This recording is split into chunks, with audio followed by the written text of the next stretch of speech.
Well, now time for everyone's favorite part of the day, maybe. And this is where we read some emails from people asking for advice on various things. What do we got? From Dear Mr. Walsh, I have wanted to send an email or comment for some time, but I've always felt I had nothing good to ask. However, now I have a question and have asked friends this, and their opinions bother me, and I feel strongly I am in the right. I'm asking to know if my opinions are vindicated or if I am simply being unreal in my expectations. So here it is. I am a Christian man and have been for the last 8 years. I've been in one church this entire time, and over the years I've found little or no love interest in my church. For the few I have tried, they usually fell flat because of a difference in opinion on how a courtship should go. I believe that when you're dating someone, you should not be talking to other potential love interests like you're at a grocery store. I'm not talking about it in a dating relationship. I'm talking about simply devoting yourself to the person you wish to get to know and maybe potentially date. If I'm interested in a woman, for instance, I would not talk to other women with the intention to date them as well. However, it seems in today's culture, women and men court multiple people at a time and then choose what appears to be the best option for themselves. I don't necessarily find this to be wrong, but I feel like if you like someone and are getting to know them with the intention of dating them in the future, you should not be getting to know other potential suitors at the same time. Your thoughts and or advice on this would be appreciated. Well, so you're running into the problem. This is one of the classic fundamental problems with the modern dating scene, which is that, which we've talked about plenty of times, which is that nobody knows what to call anything. Nobody knows what to label anything. We've had this idea that it's bad to label. We don't want to put labels on things, and we certainly don't want any idea of like roles or responsibilities in a relationship, and certainly not in a relationship between a man and a woman. And because we've decided that as a culture, what we end up with is a dating scene where nobody knows what's going on. Like nobody has any idea. They're talking to somebody, they don't know, like, what are the phases of it? Where is this supposed to go? What's the point? And if there are phases or steps in the relationship, when do we reach to the next step? And how do we know we're there? And, you know, like, what is this exactly? So every man is wondering this and every woman's wondering this when they're sitting down to eat with you know, the other person. They're both sitting there thinking like, what is this right now? And what's the point of it? And is this a thing? Is it not a thing? These are all questions that plague, I think, the modern dating scene. They come into focus in your question because my answer would be that if you're actually dating someone, which would, I guess, be the modern analog for courtship, although I think we should just get back to calling it that, courtship, which is the process of, when you have found someone that you want to marry, it's the process leading up to marriage. Or rather, we should say leading up to engagement, which then leads to marriage. In courtship, you both know you're with one person and you know that the intention is to kind of figure out whether you're going to get married. It's a time of discernment between the two of you, which is what dating allegedly kind of is supposed to be. And if you're in that stage, then yeah, you should be talking to anybody else, talking to anybody else in the sense of like, you shouldn't be, still perusing the options because it doesn't work unless you're committed to that person and trying to discern and figure out whether this is going to work as a marriage. But if you're not officially dating, and you're still in the phase of just like trying to meet people and figure out who you want to date to then lead hopefully to engagement and to marriage, then, well, of course you're going to talk to other people. It's because how else would it work? It's like, are you gonna, so that you strike up one conversation with a woman and you think there might be something there. And so then you're not going to talk to anybody else until you figure out. It doesn't work that way.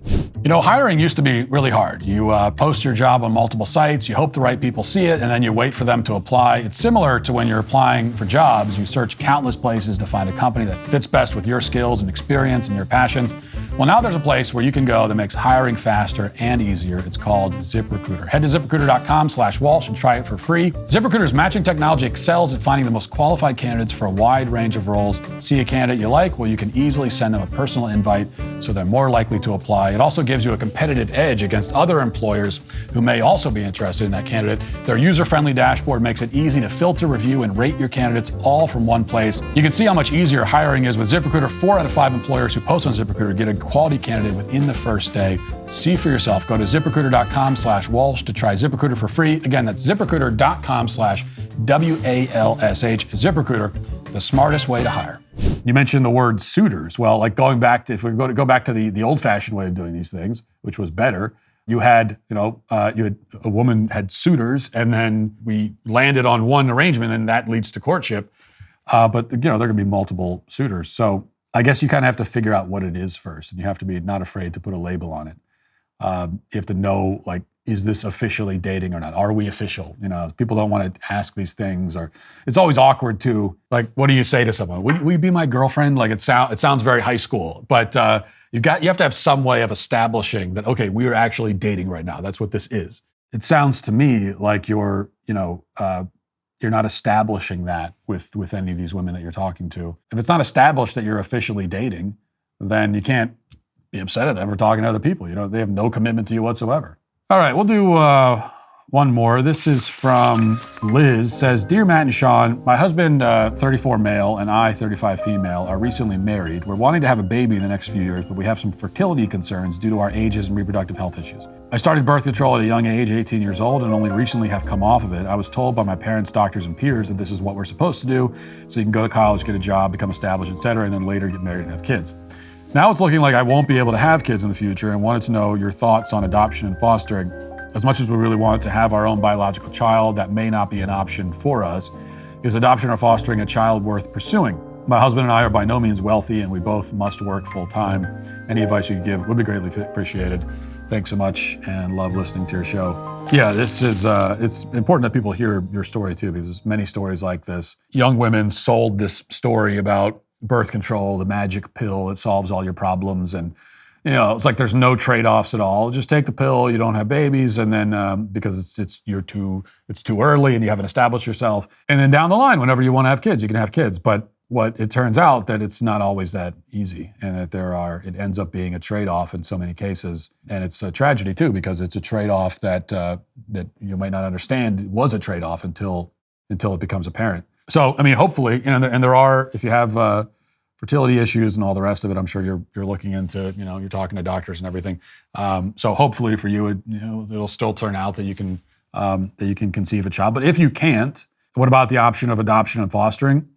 Well, I obviously can't tell you whether that's the right option for your family, but it's absolutely something worth investigating and certainly talking about and praying about. Adoption is a beautiful vocation, and it's something that's very much needed.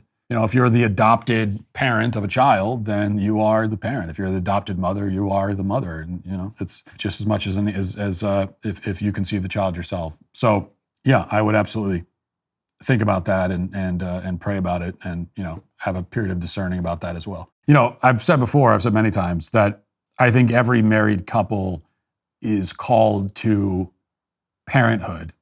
Every woman is called to be a mother, every man's called to be a father. And in many cases, that is going to mean, like, in the biological sense of conceiving a child, but not in every case. There are other ways of being a mother and of being a father. And of course, one of the most obvious ways is through adoption. So, good questions there, and we will leave it there for today. Talk to you tomorrow. Godspeed. Giving yourself to me can never be wrong.